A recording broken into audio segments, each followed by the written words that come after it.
The topic of presentation is purification of enzyme.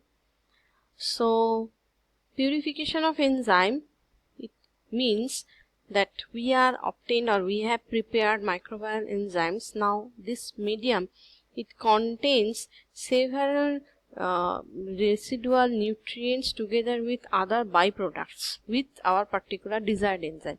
So, for its particular application, we need to be it to be purified.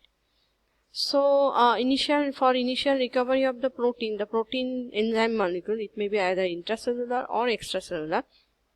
So, if it is intracellular, so we need the cell disruption, and cell disruption, it requires the homogenization or osmotic shock or freeze thaw. By these methods, we can disrupt the cell, and microbial cells that can be disrupted with the help of chemicals like detergent, antibiotics, solvents, chaotropic agents, and it can be exposed to alkaline conditions. Then sonications can be used, homogenization can be used, agitation can be done in presence of the abrasives, or it can be treated with lysozyme. So, after this treatment, the cell is now disrupted. Now, it contains the main enzyme together with the cell debris. So, it should be centrifuged. So, centrifugation, it may be at 5000 RPM for 15 minutes or 10,000 RPM for 45 minutes to make cell-free debris.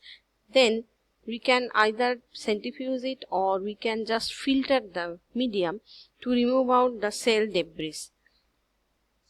Then the cell debris can be also removed by making the two-phase partitioning. So anyhow, in using any of these techniques, we have to remove out the cell debris. Then we go for the purification process. So after the separation of the cell debris, now we are having the liquid which is containing our enzyme. So it will be purified with the help of ultrafiltration, precipitation, ion exchange, dialysis, freeze drying, or addition of dry Cefadex G25. So we can add neutral salts, we can add organic solvent, we can add polymers. So we can adjust the pH of the medium. So with the addition of these reagents, we can make precipitation of our desired enzyme. Or we can use the technique of ion exchange, where we are using cation exchanger or anion exchanger resin to separate out our desired proteins. We can apply the technique of ultrafiltration, which differs or which separates the molecules on the basis of its size. So we can also use the technique of column chromatography, where the column chromatography principle is partitioning between two phases. So there is one solid phase and another is the liquid phase, or that is the mobile phase. So different chromatographic techniques are there, like ion exchange chromatography, gel filtration, affinity chromatography, hydrophobic interaction chromatography.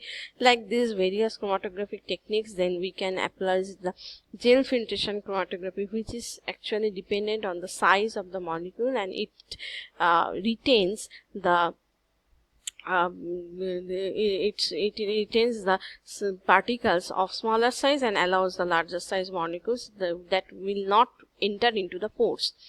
So ion exchange chromatography, already I have told.